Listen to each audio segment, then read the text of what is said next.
Water balance problems. The term tonicity refers to the relative concentration of solutes in the solution being compared. ठीक है, पहले तो आपको tonicity का पता होना चाहिए कि टोनिसिटी क्या है, कि relative concentration of solutes in solution being compared.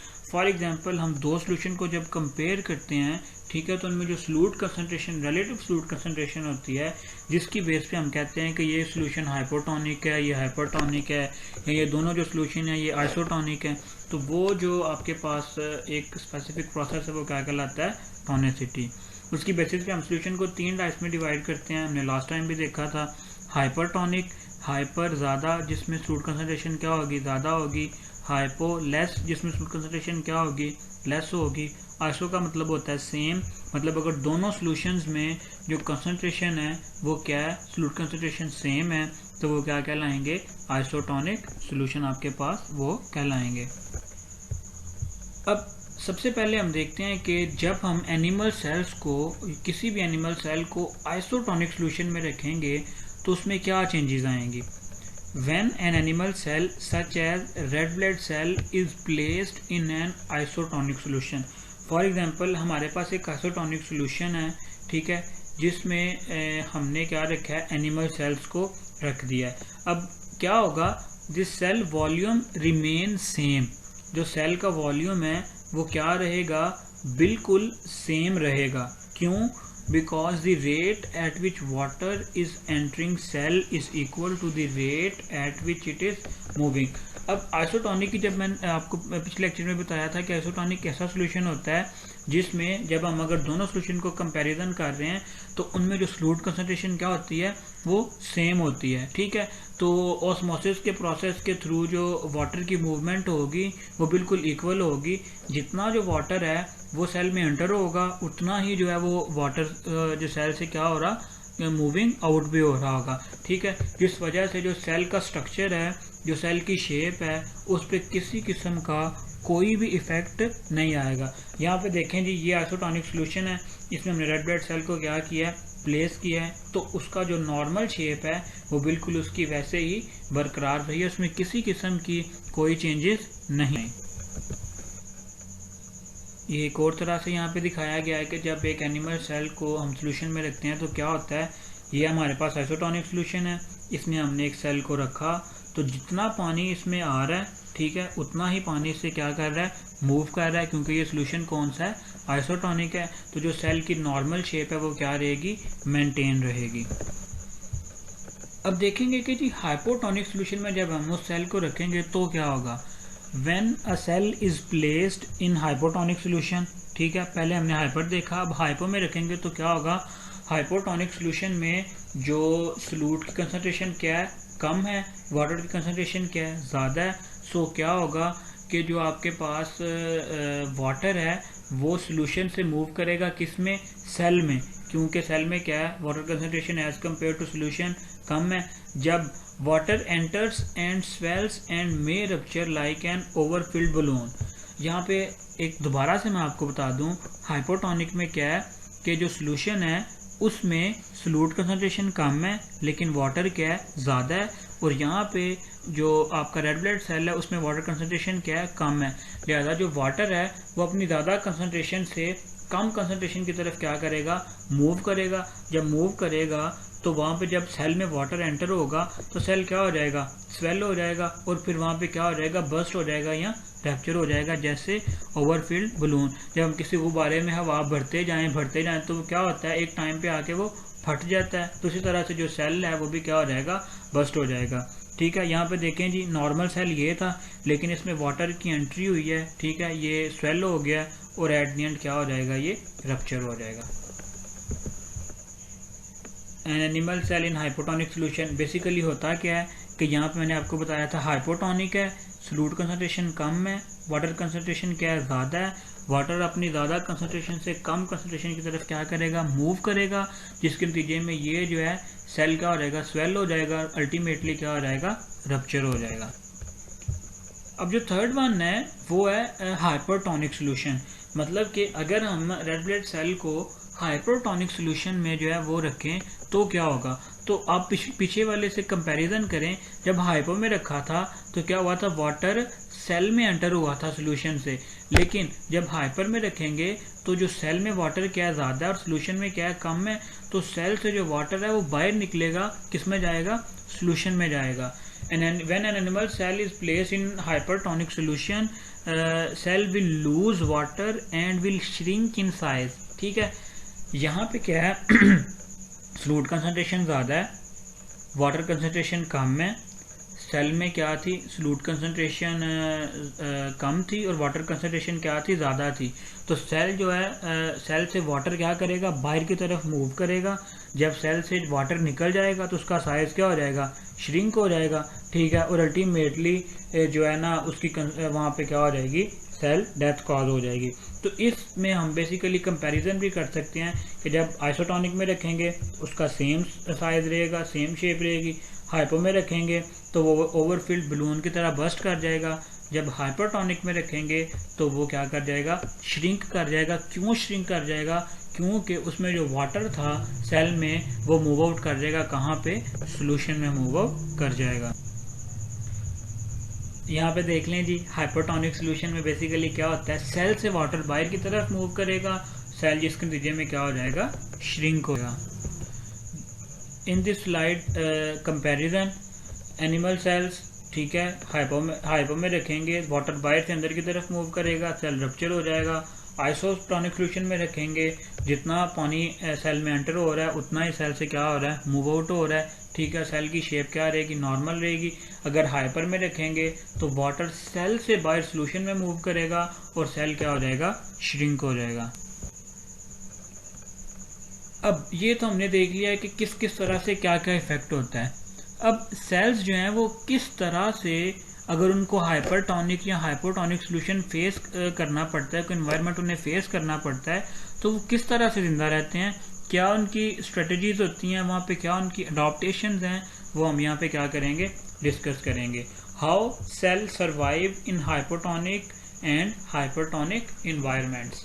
ठीक है, तो इन हाइपोटोनिक इन्वायरमेंट्स, हाइपो, पहले तो बार बार मैं आपको बता रहा हूँ, हाइपो में क्या होता है, फ्लूइड कंसंट्रेशन कम, वाटर कंसंट्रेशन ज़्यादा। तो यहाँ पे एग्जांपल है फ्रेश वाटर। फ्रेश वाटर में क्या होता है, वाटर ज़्यादा होता है और सॉल्ट्स क्या होते हैं, कम होते हैं। इस वजह से हम क्या कह देते हैं, hypotonic environment. Animal cells must have ways to prevent excessive entry of water. ठीक है, मतलब कि हाइपो में क्या है, वाटर ज़्यादा है, ठीक है, और सेल्स में क्या होगा, वाटर कम होगा। तो सेल्स को क्या चाहिए, कुछ ऐसे वेज अडॉप्ट करने होंगे जिस वजह से prevent entry of water into the cell, ताकि जो वाटर है वो उनके सेल्स में एंटर ना हो। ठीक है, इसी तरह से इसकी अपोजिट एंड हाइपोटोनिक इन्वायरमेंट्स, यहाँ पे आएगा हाइपरटोनिक। इन हाइपरटोनिक इन्वायरमेंट्स, यहाँ पे करेक्शन कर लें, हाइपो नहीं है ये, हाइपर होगा। हाइपरटोनिक इन्वायरमेंट्स जहाँ पे क्या है, सी वाटर सॉल्ट कंसंट्रेशन बहुत ज़्यादा होती है, ठीक है, और वाटर क्या होता है, कम होता है। तो सेल जो क्या करेंगे, वो अपने वाटर को बाहर सी वाटर में क्या करेंगे, मूव आउट करना शुरू कर देंगे। तो उसको रोकने के लिए क्या होगा, they must have ways to prevent excessive loss of water. ये बात यहाँ पे दोबारा से समझ लें कि जो हाइपोटोनिक सोल्यूशन होगा उसमें सेल्स को क्या करना होगा, prevent excessive entry of water, के सेल्स में जो आपका एनवायरनमेंट है फ्रेश वाटर, वहाँ से उनके सेल्स में जो वाटर है वो एंटर ना हो। लेकिन दूसरी तरफ जब हाइपरटोनिक एनवायरनमेंट होगा उसमें क्या होगा कि सेल ने प्रिवेंट करना है एक्सेसिव लॉस ऑफ वाटर, के सेल का जो अपना वाटर है वो निकल के सी वाटर में ना चला जाए। ठीक है, तो इस तरह से सेल्स क्या करते हैं, सरवाइव करते हैं दोनों इन्वायरमेंट्स को। अब इस यहाँ से हम जो है ना प्लांट्स सेल्स के बारे में डिस्कस करेंगे कि पीछे तो हमने देख लिया ना कि एनिमल सेल्स में किस किस तरह से वाटर प्रॉब्लम्स हैं और वो किस किस तरह से उसको मैनेज करते हैं। अब प्लांट में देख लेते हैं, water balance problems are somewhat differ for plant cell because of their rigid cell walls. अब ये जो प्रॉब्लम्स हैं एनिमल्स के लिए एक और तरह से हैं और प्लांट्स के लिए और तरह से हैं। कैसे? क्योंकि एनिमल सेल्स में हमें पता है कि किसी किस्म की कोई सेल वॉल नहीं होती, लेकिन प्लांट में क्या होती है, एक रिजिड सेल वॉल होती है जो फॉर एग्जांपल अगर वहाँ पे वाटर मूवमेंट में कुछ डिफरेंस आए भी तो उसको क्या कर लेगी, बियर कर लेगी। Most plant cells live in hypotonic environment, ठीक है। हाइपोटोनिक कौन सा होता है, जिसमें स्लूट कम और सॉल्वेंट क्या होता है, ज़्यादा होता है, जिसकी एग्जांपल हमने देखी थी fresh water. There is low concentration of solutes in extracellular fluid than in the cells, ठीक है। as a result water tend to move first inside cell and then inside the vacuole। Vacuole भी हम देख के आए हैं कि plant cell में क्या होता है, एक लार्ज वैक्यूल होता है। पहले क्या होगा, वाटर एंटर होगा सेल में, फिर सेल से किस में जाएगा, वैक्यूल में। When vacuole increase in size, जब वैक्यूल में वाटर एक्यूमुलेट हो जाएगा तो उसका साइज क्या हो जाएगा, इंक्रीज हो जाएगा। Cytoplasm presses firmly against the interior of cell wall. अब देखें ना, जब वैक्यूल साइज में बड़ा होगा तो वो बाहर की तरफ क्या करेगा, फोर्स लगाएगा साइटोप्लाज्म पे, ठीक है। तो अल्टीमेटली साइटोप्लाज्म किसको पुश करेगा, सेल वॉल को, विच एक्सपेंड्स अ लिटिल, जो थोड़ी सी क्या हो जाएगी, एक्सपेंड हो जाएगी। Due to strong cell wall plant cell does not rupture but instead become rigid. हमने उसमें क्या देखा था, एनिमल सेल्स में क्या देखा था कि अगर वाटर एंटर हो सेल में तो सेल क्या हो जाएगा, बैलून की तरह फिल हो जाएगा और फिर अल्टीमेटली रप्चर हो जाएगा। लेकिन यहाँ पे क्या है, प्लांट सेल के गिर्द एक स्ट्रॉन्ग सेल वॉल है जो उसे बर्स्ट तो नहीं होने दे रही, लेकिन क्या होगा, plant cell does not rupture but instead become rigid. जब वाटर उसमें एंटर होगा तो वो रिजिड हो जाएगा लेकिन बर्स्ट नहीं होगा, ठीक है। In this condition the outward pressure on cell wall exerted by the internal water is known as turgor pressure. बहुत इंपॉर्टेंट शॉर्ट क्वेश्चन है इस चैप्टर का, ठीक है, कि टर्गर प्रेशर क्या है और टर्गर का फिनोमेना क्या है। तो यहाँ पे एक बार फिर से समझ लें कि सेल को रखा गया हाइपोटोनिक इन्वायरमेंट में, ठीक है। वहाँ से जो वाटर है वो मूव किया है इनसाइड द सेल, ठीक है। सेल में जब मूव किया, सेल से मूव किया वैक्यूल में, ठीक है। वैक्यूल साइज में क्या हो गया, इंक्रीज हो गया, जिस वजह से वो फोर्स लगाएगा साइटोप्लाज्म पे। साइटोप्लाज्म अल्टीमेटली फोर्स लगाएगा किस पे, आपकी सेल वॉल पे। सेल वॉल क्या है, रिजिड है, वो उसको बर्स्ट नहीं होने देगी सेल को, ठीक है। तो फिर क्या होगा, outward pressure on cell wall exerted by internal water. Basically तो वाटर ही क्या है ना वैक्यूल में, वाटर ने क्या करना है, प्रेशर लगाना है बाहर की तरफ, ठीक है। और इस प्रेशर को हम क्या कह देते हैं, टर्गर प्रेशर, और इस फिनोमेना को क्या कह देते हैं, टर्गर। ये हमने बात कर ली हाइपोटोनिक की। अब आइसोटोनिक में देखते हैं। In isotonic environment the net uptake of water is not enough to make the cell turgid and it is flaccid, ठीक है। कि आइसोटोनिक एनवायरनमेंट में क्या होता है कि जो नेट वाटर अपटेक है वो ऑलमोस्ट इक्वल होता है, जितना पानी सेल में एंटर हो रहा होता है उतना ही सेल से बाहर निकल रहा होता है। सो वाटर वैक्यूल में एंटर नहीं होता और सेल टर्जिड नहीं होता, सो फ्लेक्सिड ही रहता है, ठीक है, मतलब फिल्म फॉर्म में नहीं आता। अब आगे हम डायग्राम्स में भी जब देखेंगे तो आपको ये बात बिल्कुल क्लियर हो जाएगी। इन हाइपरटोनिक एनवायरनमेंट क्या होगा, a plant cell loses water, ठीक है। ऑब्वियसली हाइपरटोनिक इन्वायरमेंट, हाइपर का मतलब ऐसा इन्वायरमेंट जिसमें फ्लूइड कंसंट्रेशन ज़्यादा है और वाटर कंसंट्रेशन क्या है, कम है, ठीक है। तो a plant cell loses water, water किस तरफ मूव करेगा, प्लांट सेल में वाटर ज़्यादा है और इन्वायरमेंट में कम है, वाटर क्या करेगा, अपना वाटर लूज कर देगा किसमें, इन्वायरमेंट में, जिसके नतीजे में क्या होगा, and cytoplasm shrink. The shrinking of cytoplasm is called as plasmolysis। ये भी important short question है, what is plasmolysis या how plant cell face the hypertonic environment, ठीक है। उसमें क्या होगा कि जो उसका साइटोप्लाज्म है वो श्रिंक कर जाएगा और इस प्रोसेस को हम क्या कह देते हैं, प्लाज्मोसिस। यहाँ पे इस डायग्राम में आपको बिल्कुल क्लियर हो जाएगा कि प्लांट सेल में किस किस तरह से जब हम उसको आइसोटोनिक में रखते हैं, हाइपोटोनिक या हाइपोटोनिक सोल्यूशन में रखते हैं तो क्या क्या चेंजेस आती हैं। पहली जी हाइपोटोनिक, फिर से आपको बता रहा हूँ, ये आपको बातें बिल्कुल भूल लेनी चाहिए कि जो हाइपोटोनिक एनवायरनमेंट है उसमें सॉल्यूट कम है और वाटर क्या है, ज़्यादा है।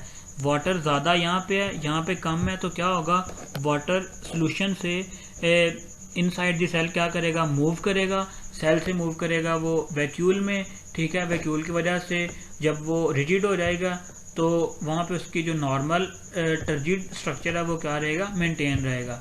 आइसोटोनिक में क्या होगा, जितना वाटर एंटर हो रहा है उतना ही क्या कर रहा है, लीव कर रहा है। तो वहाँ पे वैक्यूल में किसी किस्म का जो वाटर है वो एंटर नहीं होगा और उसकी जो नॉर्मल शेप है, फ्लेक्सिड स्टेट है, वो वहाँ पे मेंटेन रहेगी। लेकिन इसी तरह से अगर हम उसको हाइपरटोनिक सोल्यूशन में जो है वो रखें सेल को, तो क्या होगा, सेल का जो अपना वाटर है वो बाहर निकल जाएगा, जिस वजह से सेल क्या हो जाएगा, श्रिंक हो जाएगा। और इस प्रोसेस को जो साइटोप्लाज्म की श्रिंकेज के प्रोसेस को हम क्या कह देते हैं, प्लाज्मोलाइसिस। तो ये जो आज का लेक्चर था, ये आपसे डिटेल में लॉन्ग क्वेश्चन भी पूछा जा सकता है, ठीक है, कि जो वाटर बैलेंस प्रॉब्लम्स हैं वो किस तरह से जो है हैंडल की जाती हैं प्लांट सेल में, ठीक है। या इसमें से एमसीक्यूज बहुत सारे बनते हैं, शॉर्ट क्वेश्चन बहुत सारे बनते हैं कि जी what will happen when we place the animal cell in hypotonic solution, isotonic solution, या how animal and plant cells maintain या face the process of face the different type of solution या different type of environments, ठीक है। तो ये थोड़ा सा conceptual lecture है, इसको आपने बहुत अच्छे से प्रिपेयर करना है। यहाँ हमारे पास मज़ीद एक छोटा सा टॉपिक है ऑस्मोसिस के रिलेटेड ही, कि ऑस्मोसिस एंड गॉड सेल्स, मतलब how osmosis is related to guard cell, या how the process of osmosis relates to the guard cells, ठीक है। तो सबसे पहले तो हमें पता होना चाहिए गॉड सेल्स क्या हैं। Stomata in leaf epidermis are surrounded by guard cells, ठीक है। तो बेसिकली जो स्टोमेटा उनको सराउंड किया होता है किसने, गॉड सेल्स ने। अब नेक्स्ट हम डिटेल में देखेंगे कि किस तरह से गॉड सेल्स में जब ऑस्मोसिस की वजह से चेंजेस आती हैं तो किस तरह से opening and closing of stomata occur होती है, ठीक है। तो ये जो प्रोसेस है डे टाइम में और नाइट टाइम में डिफरेंट होता है। तो ड्यूरिंग डे टाइम क्या होता है, during day time guard cells are making glucose. कैसे ग्लूकोज बनाते हैं, through the process of photosynthesis. हमें पता है कि जी सनलाइट, कार्बन डाइऑक्साइड और क्लोरोफिल की मौजूदगी में प्लांट्स क्या करते हैं, फोटोसिंथेसिस करते हैं, जिसके नतीजे में क्या बनता है, आपके पास ग्लूकोज बनता है, ठीक है। तो डे टाइम पे गॉड सेल्स जो है ग्लूकोज बना रहे होते हैं, जिस वजह से वो क्या हो जाते हैं, हाइपरटोनिक, क्योंकि ग्लूकोज बन रहा है, ग्लूकोज एज अ सॉल्यूट वहाँ पे यूज होगा, ग्लूकोज कंसंट्रेशन बढ़ती जाएगी, तो जो आपके पास सोल्यूशन है वो क्या हो जाएगा, हाइपरटोनिक हो जाएगा। मीन्स के वहाँ पे have higher concentration of glucose than their nearby epidermis cells, ठीक है।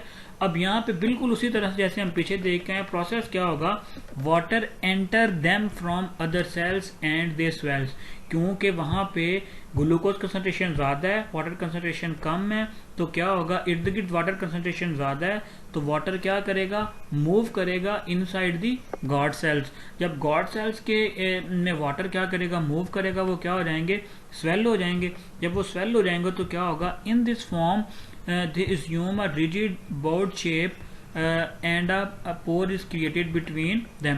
तो ये देखो, ये यहाँ पे आपको डायग्राम में क्लियर होगा कि ये बिल्कुल झुक जाते हैं, ठीक है। और इस तरह से ये जो आपके पास एक पोर है, स्टोमेटा, ये क्या हो जाता है, ओपन हो जाता है। ये डायग्राम से मैं आपको एक बार फिर से एक्सप्लेन करता हूँ। डे टाइम पे क्या हो रहा है कि जी आपके पास फोटोसिंथेसिस का प्रोसेस हो रहा है, जिसके थ्रू ये जो आपके पास ग्लूकोज बन रहा है, ठीक है। ग्लूकोज बनेगा, सोल्यूशन क्या हो गया, हाइपरटोनिक सोल्यूशन होगा, इस वजह से जो बाहर का वाटर है वो यहाँ पे क्या करेगा, मूव करेगा। जब वाटर मूव करेगा तो ये देखें ये स्वेल हो गए हैं, ठीक है, दोनों। जब ये गॉड सेल स्वेल हो जाते हैं तो इनके दरमियान एक क्या हो जाता है, पोर क्रिएट हो जाता है, जिसको हम क्या कह देते हैं कि स्टोमेटा क्या हो गया, ओपन हो गया। क्लियर है। अब नाइट टाइम पे क्या हो रहा होता है, at night when there is low solute concentration in guard cell. क्यों लो सॉल्यूट कंसंट्रेशन है, क्योंकि वहाँ पे फोटोसिंथेसिस का प्रोसेस नहीं हो रहा, जिस वजह से वहाँ पे सॉल्यूट कंसंट्रेशन क्या है, कम है। लिहाजा अब जो सेल का वाटर है वो बाहर मूव करेगा, water leave them and they become flaccid, जिस वजह से उनकी क्या हो जाती है, जो फ्लक्सिड शेप है वो वहाँ पे उनकी बन जाती है। In this form both guard cells rest against one another and the opening is closed. Diagram से देखें कि लो सॉल्यूट कंसंट्रेशन है, इनका वाटर क्या कर जाएगा, बाहर मूव कर जाएगा, तो सेल क्या कर जाएंगे, पिचक जाएंगे, ठीक है। अपनी जो शेप है उसको क्या कर देंगे, लूज कर देंगे, जिस वजह से ये जो आपका स्टोमेटा जो ओपनिंग हमने कहा था वो क्या हो जाएगी, यहाँ पे क्लोज हो जाएगी। ठीक है, तो ये था इस तरह जो ऑस्मोसिस का प्रोसेस है वो गॉड सेल्स की रेगुलेशन में और स्टोमेटा की ओपनिंग और क्लोजिंग में भी अपना रोल प्ले